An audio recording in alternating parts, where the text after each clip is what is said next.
ও মুসলমানের দল,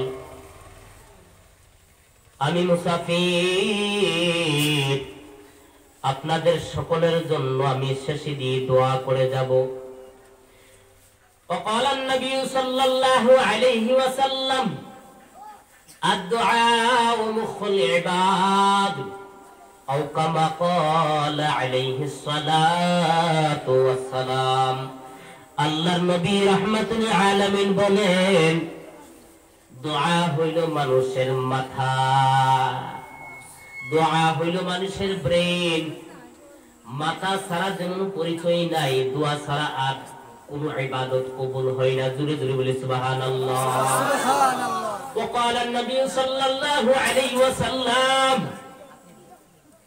إنما أعمل بالخواطم أو كما قال عليه الصلاة والسلام। আল্লাহর নবী বলেন, শেষ ভালো যার সব ভালো তার। সুবহানাল্লাহ। সুবহানাল্লাহ। শেষের দিক দিয়ে আপনারা যদি দোয়া করিয়া যান, ও মুসলমানের দল, যে জায়গার মধ্যে 30টা মানুষ আছে, ওই জায়গার মধ্যে আল্লাহ পাক একজনকে ওলি বানাইয়া সকলের দোয়াগুলি কবুল করিয়া নেই। জোরে জোরে বলি সুবহানাল্লাহ।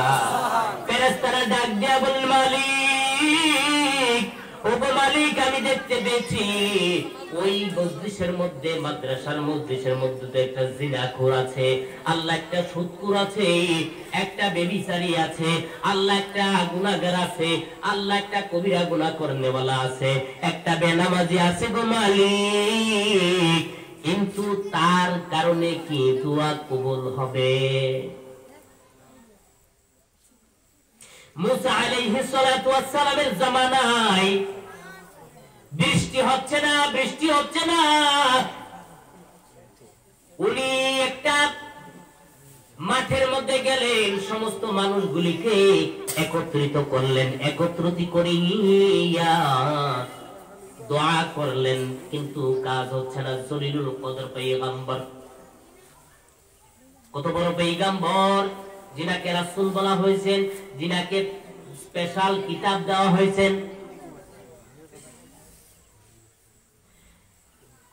ও মুসলমানের দল, এত বড় পয়গম্বর দোয়া করছে নামাজ পড়িয়া,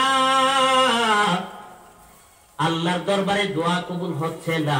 জিবরাইল আসিয়া বলেন, ওগো আল্লাহর পয়গম্বর মুসা, আপনার মজলিসের মধ্যে এমন একটা লোক আছেন, জিনাখোর আছেন, এমন একটা গুনাহগার আছেন, যেই লোকটার কারণে আপনার দোয়া কবুল হচ্ছে না, কবুল হচ্ছে না। মুসা আলাইহিস সালাম সমস্ত পয়গম্বরদের মধ্যে সবচেয়ে রাগান্বিত পয়গম্বর ছিলেন, গুচ্ছাওয়ালা পয়গম্বর ছিলেন। মুসা আলাইহিস সালাতু ওয়াস সালাম বলল, ও কে আছো এখানে গুনাহগার, তাড়াতাড়ি করে বাইরে হয়ে যাও আমার মজলিস থেকে, তোমার জন্য দোয়া কবুল হচ্ছে না, তাড়াতাড়ি করে বের হয়ে যাও। এইমাত্র জিবরাইল আসিয়া বলে গেছে, যার যার গুনাহ তার তার জানা, ঠিক কিনা বলেন? যে লোকটা গুনাহগার, এই লোকটা বলে, হে মালিক, আল্লাহ আমি গুনাহগার, আল্লাহ এখন যদি আমি এই মজলিস থেকে বাইরে হইয়া যাই, আর মানুষগুলি যদি দেখে আমাকে ভর্ৎসনা করবে গো মালিক, তুমি না গফফার, আল্লাহ তুমি না রহমান, তুমি না রহিম গো মালিক, মানুষগুলি যদি আমাকে দেখে আমি লজ্জিত হয়ে যাব। আল্লাহ তাআলা এলাকার মধ্যে আলোচনা হইবে গো মালিক, আমার ছেলেরা আমাকে ভালো পাইবে না, আমার মেয়েরা আমাকে গুনাহগার বলবে, আমার মা আমাকে গুনাহগার বলবে, আমার বাবা আমাকে গুনাহগার বলবে, আমার বিবি আমাকে গুনাহগার বলবে গো মালিক, তোমার নাম না গফফার গো মালিক। আল্লাহ, হে মালিক, দয়া করে আল্লাহ আমার দোয়া কবুল করিয়া নাও। আল্লাহ জীবনে অন্যায় করেছি, অপরাধ করেছি ও মালিক, আল্লাহর গুনাহ করব না, দয়া করে আমাকে তুমি মাফ করে দাও বলি আমিন। ও ভাই, লোকটা যখন এভাবে করে কাঁদতে শুরু করে দিয়েছে, সাথে সাথে আল্লাহর তরফ থেকে রহমতের বৃষ্টি শুরু হয়ে গেল বলি আল্লাহু আকবার। সাল্লাম আশ্চর্য হয়ে গেল, হে মালিক, তুমি না বলেছো এই মজলিসের মধ্যে গুনাহগার আছে? এগো মালিক, তুমি গুনাহগার কে বলেছো বের হয়ে যাওয়ার জন্য? জিব্রাইলকে দিয়ে পাঠিয়েছো খবর, এখন দেখছি তুমি বৃষ্টি দিয়ে দিয়েছো। আল্লাহ তাআলা বলেন, লা তাকনাতু মির রাহমাতিল্লাহ, ইন্নাল্লাহা ইয়াগফিরু যুনুবা জামিআ, ইন্নাহু হুয়াল গফুরুর রহিম। আল্লাহু আকবার। এ মুসা, এই লোকটা আমি আল্লাহর কাছে এমন ভাবে কেঁদেছে, আমি আল্লাহ এই লোকটার দোয়া কবুল করে নিয়েছি। আমি না বলেছি লা তাকনাতু মির রাহমাতিল্লাহ, আমার রহমত থেকে দূরে সরে যেও না, আমি আল্লাহ নিশ্চয়ই তোমাদের জীবনের গুনাহগুলোকে জমাইয়া মাফ করে দিব। বলি সুবহানাল্লাহ। কেনই মাফ করব না? আমি আল্লাহ, নিশ্চয়ই আমি আল্লাহ ক্ষমাশীল। ও মুসা, এই লোকটা আমি আল্লাহ গাফফার নামের কসম খেয়েছি, আমি গাফফার নামে দোয়া করেছে, এই জন্য আমি তার জীবনের গুনাহগুলি মাফ করে দিলাম। দিয়া আমি আল্লাহ রহমতের বৃষ্টি ওই লোকটার কারণে নাজিল করে দিলাম। জুড়ে জুড়ে সুবহানাল্লাহ। ও মুসলমানের দল, গুনাহ করতে পারেন, জীবনের গুনাহগুলি যদি আপনি আল্লাহর কাছে যদি তওবা করেন, এই কবুলিয়ত মাদ্রাসা যদি মাদ্রাসা কবুল না হইতো 2016 থেকে এত বড় হতো না। ঠিক কিনা বলেন? আল্লাহু আকবার বলি। নারে তাকবীর, নারে তাকবীর।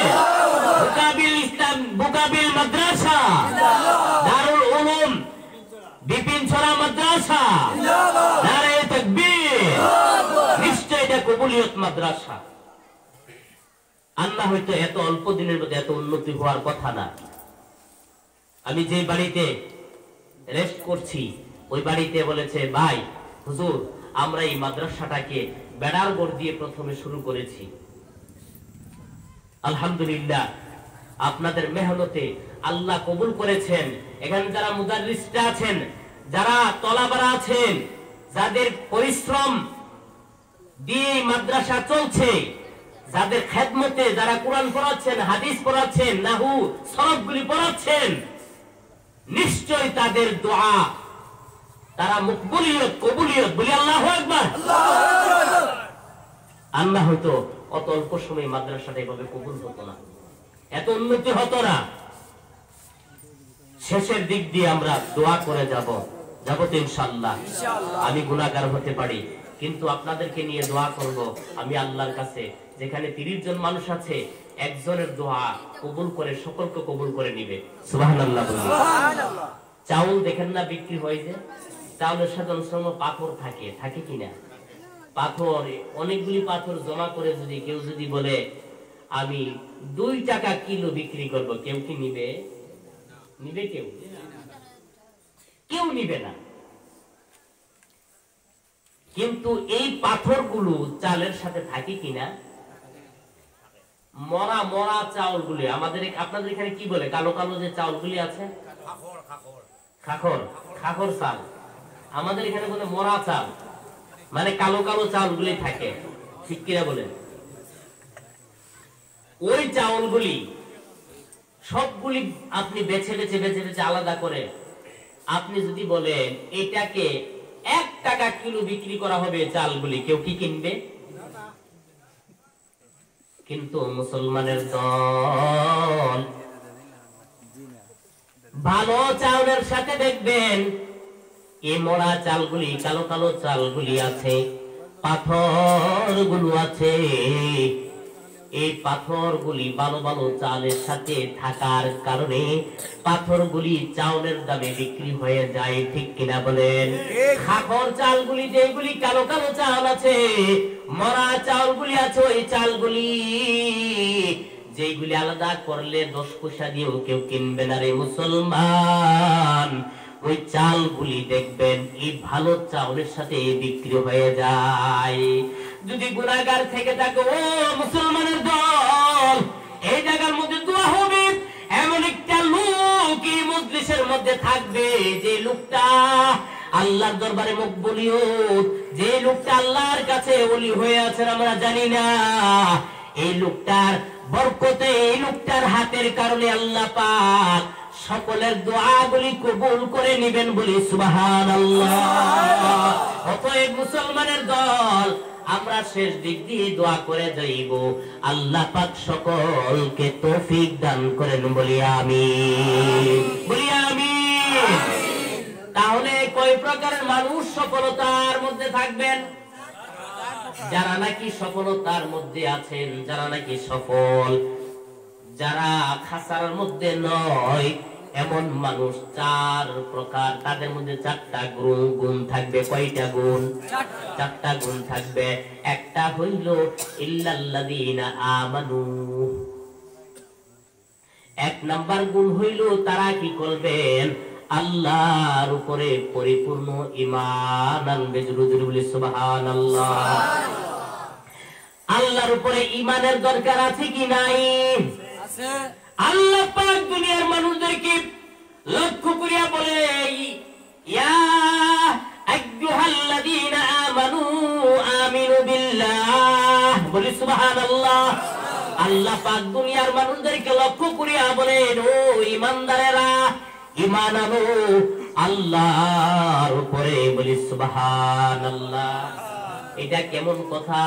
আমাদের হুজুর, আমাদের মুহতামিম হুজুর যদি কোন ছাত্রকে বলে, এ তলাবা, তুমি তলাবা হও, এ ছাত্র তুমি ছাত্র হও, বুঝা গেছে ছাত্রের মধ্যে বেজাল আছে কি নাই। হয়তো তার চলাফেরার মধ্যে বেজাল, আর না হয়তো সে যে ভর্তি হয়েছেন, তার ভর্তির সময় তার বাপের নামের মধ্যে বেজাল, বাপের নামের মধ্যে ভুল আছে, অথবা তার অ্যাড্রেসের মধ্যে ভুল আছে। এই জন্য মুহতামিম সাহেব হুজুর ছাত্র কি বলতেছে, ও ছাত্র তুমি ছাত্রের মতো ছাত্র হও, অথবা সে লেখাপড়া ভালোভাবে করছে না, হুজুরে বলতেছেন ছাত্র তুমি ভালোভাবে ছাত্রের মতো ছাত্র হও। ইমাম সাহেব যদি বলে মুসল্লি, আপনি মুসল্লি হন, বুঝা গেছে আপনার নামাজের মধ্যে বেজাল আছে কি নাই? আছে কি নাই? আছে। ও মুসলমানের দল, আল্লাহ পাক ঈমানদারদেরকে ডাকিয়া বলে, ইয়া আইয়ুহাল্লাযীনা আমানু আমিনু বিল্লাহ। ও ঈমানদারেরা, তোমরা ঈমান আনো আল্লাহর উপরে। বলি সুবহানাল্লাহ। বুঝা গেছে ঈমান এমন একটা জিনিস যেটা মিষ্টির দোকানে হালুয়ার মতো বিক্রি হয় না। ঠিক কিনা বলে? ঈমানের মূল্য আছে কি নাই? ও মুসলমানের দল, আল্লাহর নবী 13টি বছর রইলেন মক্কার জমিনে। তখন সাহাবায়ে কেরামদেরকে শুধু ঈমান শিখালেন। ঈমান, ঈমান। কেমন ঈমান শিক্ষা দিল, যে ঈমানের বদলতে হযরতে বিলালকে উমাইয়া এত ভাবে অত্যাচার করলো। কেমন ভাবে অত্যাচার! বিলালকে বলে, বিলাল তুমি ঈমান ছেড়ে দাও, ঈমান। বিলালকে মারতেছে উমাইয়া, ও বিলাল ঈমান ছেড়ে দে, তুমি যদি ঈমান ছাড়িয়া দাও তাহলে তোমাকে আমি মুক্ত করিয়া দিব। বিলাল বলে, আমার জান যাইতে রাজি, ঈমান ছাড়তে রাজি না। আল্লাহু আকবার। উমাইয়া তার অত্যাচারের মাত্রা আরো বাড়াইয়া দিল। বিলাল কি বালুর চরের মধ্যে, মরুভূমির মধ্যে এমন ভাবে টানা হেঁচড়া করতেছে। আমি সোনার মক্কা মদিনা গিয়েছি, দেখেছি। মদিনা মক্কাতে এত রোদের প্রখর, যেই রোদের মধ্যে আপনি যদি একটা ডিম যদি একটা থালার মধ্যে ভেঙ্গে যদি আপনি কড়াইয়ের মধ্যে যদি দিয়ে দেন, থালার মধ্যে যদি দিয়ে দেন, 5 মিনিট পরে দেখবে হে মুসলমান, এটা মামলেট হয়ে গিয়েছেন, আমলেট হয়ে গিয়েছেন। আল্লাহু আকবার, আল্লাহু আকবার। এত রোদের প্রখর হয়ে আছে। হযরত বিলাল কি ওই প্রখর রোদের মধ্যে, বালির মধ্যে টানা হেঁচড়া করতেছে উমাইয়া, বুকের মধ্যে পাথর দিয়া উনাকে রেখে দিয়েছে আবু বকর। রাস্তা দিয়ে যাচ্ছে, দেখতেছে বিলালের অবস্থা খারাপ। যাই আল্লাহর নবীর দরবারে বলে, ইয়া রাসূলুল্লাহ, নবীজি গো, আমি দেখে আসলাম বিলালকে এতভাবে অত্যাচার করছে, বুকের মধ্যে পাথর দিয়া বিলালকে এভাবে অত্যাচার করতেছে। একটাই শব্দ শুধু শুনলাম, বিলালের আহাত আহাত আহাত বলে আল্লাহু আকবার। এক আল্লাহকে আমি মানি। ও মাইয়া, তুমি যেই দেবদেবীকে মানো, আমি তাকে মানি না। আমি একজনকে মানি, সে হলো আমার আহাদ, সে হলো আমার আল্লাহ। জুড়ে জুড়ে বলি সুবহানাল্লাহ। ও মাইয়া, যত অত্যাচার করো না কেন, আমি বিলাল ঈমান থেকে হটবো না, ঈমান ছাড়বো না। বলি সুবহানাল্লাহ। ঈমানের পথে অবিচল থেকে আমার মরণ যেন হয়। ঈমানের পথে অবিচল থেকে আমার মরণ যেন হয়। ওগো প্রভু দয়াময় রহিম রহমান, তোমার করুণা চাই। ঈমানের পথে অবিচল থেকে আমার মরণ যেন হয়। বলি আমিন, বলি আমিন। তাহলে ঈমান এক নম্বরের গুণ হলো, তাদের মধ্যে কি থাকবে? ঈমান। দুই নম্বরের গুণ হইল ওয়ামিলুস সলিহাত, এবং তাদের মধ্যে নেক আমল থাকবে। নেক আমল কি থাকবে? নেক আমল। নামাজ, রোজা, হজ, যাকাত, দান, সাদকা, খায়রাত, সাদাকা, জিকির, ইস্তিগফার। ও মুমিন, যত নেক আমল আছে তাদের মধ্যে নেক আমলগুলি থাকবে। নেক আমলের মূল হলো নামাজ। মূল হলো কি বলেন? নামাজ ছাড়া কি ইমানদার হওয়া যায়? বলেন। অনেক সময় আমাদের আগরতলা দেখতে পাই, বলে চায়ের দোকানে বসে বসে এভাবে ঠ্যাঙের উপরে ঠ্যাংটা তুলে বলে, আমি যদি নামাজ নাও পড়ি ইমানটা ঠিক আছে রে বাহ। আছে কি নাই? বলেন। নামাজ না পড়লো ইমানটা ঠিক আছে। বাবা, কত বড় ইমানদার। আল্লাহ নবী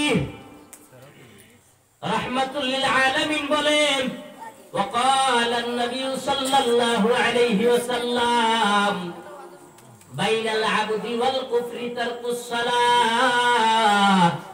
নামাজ ইমানদার বেঈমানের মধ্যে পার্থক্য করিয়া দেয়। যারা নাকি ইমানদার তারা নামাজ পড়বে, যারা নাকি বেঈমান তারা নামাজ ছেড়ে দিবে। বলি নাউজুবিল্লাহ।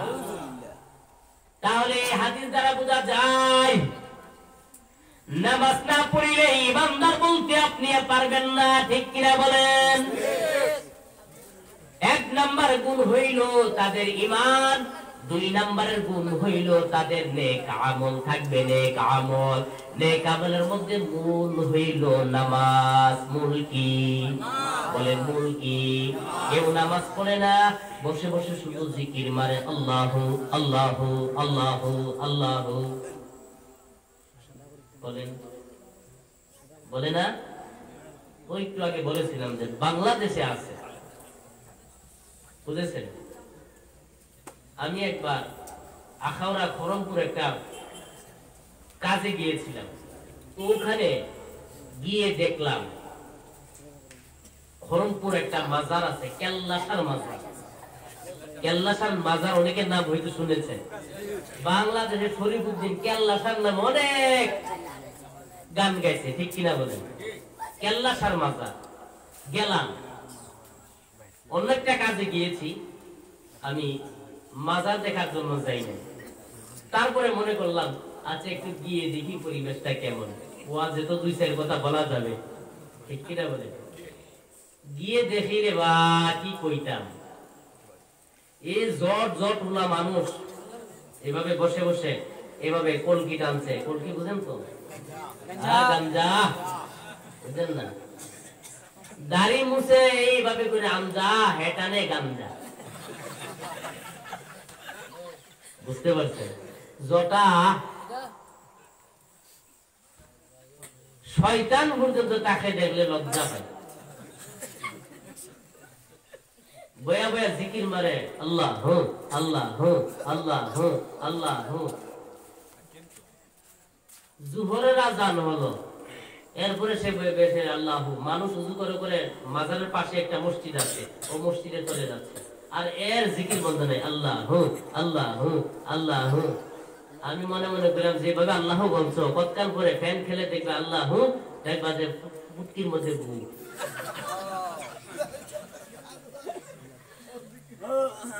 বুঝতে পেরেছেন? এই জাতের জিকির নামাজ না পড়িয়া আল্লাহর দরবারে কবুল হইব নি? বলেন।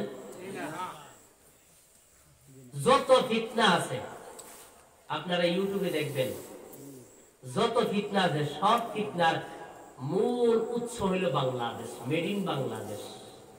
ঠিক কিনা বলেন? আরে বাবা রে বাবা, বাংলাদেশের সবচেয়ে থেকে বেশি মাজার হলো চট্টগ্রামে। একটু পরে পরে পরে পরে পরে পরে এইগুলি সবগুলি ব্যবসা। এগুলি কি বলেন? এগুলি কি ব্যবসা? এক লোক একটা মাজারের মধ্যে থাকে, মাজারের খাদেম মাজারের খেদমত করছে। এক মহিলা, তার স্বামী মারা গেছে, তো মহিলারা তো অজ্ঞ থাকে, মূর্খ থাকে, তেমন বুঝে না, অশিক্ষিতা মহিলা সবাই না। এই মহিলা কি করলো, ওই মাজারের খাদেমের কাছে তার সন্তানটাকে দিয়ে এসেছে, নেন আমি আপনার সন্তানটা, আমার সন্তানটাকে আপনি রাখেন, তাকে একটু আদব কায়দা শিক্ষা দিবেন। দেওয়ার উচিত ছিল মাদ্রাসার হুজুরের কাছে, কিনা বলেন? হুজুরের না তাকে ইলম শিক্ষা দিবে, কিন্তু ও মাজারের লোকের কাছে নিয়ে দিতে, তো এখন তো সে পূজারি হবে, ঠিক কিনা বলেন? এবার সে আস্তে আস্তে করে যুবক হলো, হওয়ার পরে বলল যে আমি একটু বাড়িতে গিয়ে আসি, আমাকে একটু সময় দেন। উনার একটা গুড়া ছিল, গুড়াটা দিল, নো এই গুড়াটাকে নিয়ে যাও, আবার আসার সময় গুড়াটা নিয়ে আসবে। সে কি করলো, গুড়া নতুন পেয়েছে তো, পেয়ে খুব করে চালিয়েছে এটাকে, এত পরিশ্রম এটা দিয়ে করিয়েছে, দৌড়িয়েছে, এক জায়গায় যাওয়ার পরে স্ট্রোক করে মারা গেল গুড়া। আপনারা কি বলেন? গুড়া তো বলেন না? স্ট্রোক করে মারা গেল। মারা যাওয়ার পর সে তো থাকে মাজারে, তার কাছে একটা শালু কাপড় ছিল, শালু কাপড় বুঝেন তো? লাল কাপড়, লাল। দেখা যায় যে শালু কাপড় বহু বন্ধুরা আছে এগুলি পরে রাখে। শালু কাপড় এক চারটা লাল কাপড় পরা কিন্তু ইসলামে জায়েজ নাই। মাজারে, বাংলাদেশে মাজারে দেখবেন গেলে এভাবে করে কি লাল শালু টাঙিয়ে রাখছে, এভাবে করে উঠতেছে, উঠে এভাবে, ঠিক কিনা বলেন? আপনি ট্রেনের সামনে যদি লাল কাপড় যদি দিয়ে দেন, ট্রেন থামবে না, চলবে? কেন? রেড সিগন্যাল মানে হলো কি বিপজ্জনক। আমরা যখন বাইক চালাই, গাড়ি চালাই, তখন সিগন্যাল আসে, সিগন্যাল আসার পরে এগুলির মধ্যে সবুজ বাতি দিলে মানে চলতেন, ঠিক কিনা বলেন? আর যদি থাকে লাল, তাহলে কি থামুন, স্টপ, বিপদ। কি বিপদ? আপনি যদি যান একটার সাথে কি ধাক্কা লাগবে, আরেকটা লাইট দেওয়া হয় হলুদ কালার, এভাবে জ্বলে অনেক সময়, এটা দিয়ে বুঝাই ধীরে ধীরে চলেন, ধীরে আস্তে আস্তে আস্তে আস্তে চলুন। তাহলে লাল দিয়ে বোঝা যায় কি বিপদজনক। আমরা কিন্তু বুঝি না, মাজারের মধ্যে এভাবে করে লাল শালু উঠতেছে, অর্থাৎ বলছে বিপজ্জনক, এখানে আসিও না। বুঝেন নাই? এখানে আসিও না, বিপজ্জনক। তারপরও মানুষ যাচ্ছে, ঠিক কিনা বলেন? এই ছেলেটা ওই ঘোড়াটাকে এমন ভাবে চালিয়েছে সেটা মারা গেল স্ট্রোক করে। এবার লাল সালু তার কাছে একটা ছিল, সেটাকে উপরে দিয়ে এটাকে বসে বসে কাঁদছে, হাইরে আমার পীরে বলেছে এটাকে কি আবার ফিরিয়ে নেওয়ার জন্য, এখন যেটা মরে গেল কি করব? সে কাঁদতেছে। এদিক দিয়ে মানুষ রাস্তার পাশ দিয়ে সেজন কাটতেছে, এটা শালু কাপড় দিয়ে। মানুষ তাকে 1 টাকা 2 টাকা, ওই ঘোড়াটার যে শালু কাপড়, মানুষের ঘোড়া তো আর দেখে না, এখানে দেখছে শালু কাপড়। শালু কাপড় দেখলে, লাল কাপড় দেখলে তো মনে করছে এই মাজার পাইছি একটা, ঠিক কিনা বলেন? পাইছি, মাল আছে। কি করলো?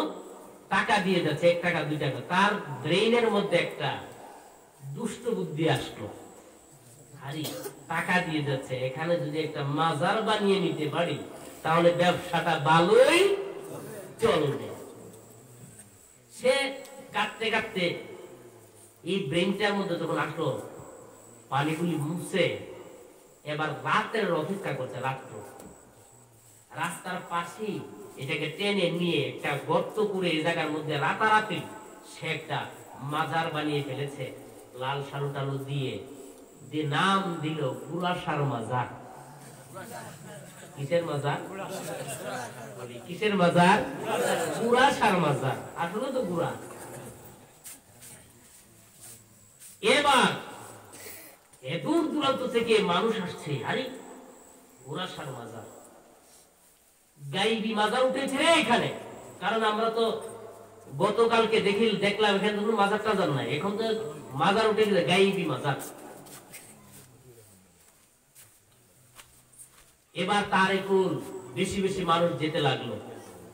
আরে ওই যে তার পীর যে আছে, পীরের কাছে খবর গেল যে ওখানে একটা মাজার আছে, ভালো ব্যবসা চলছে। কি ব্যবসা?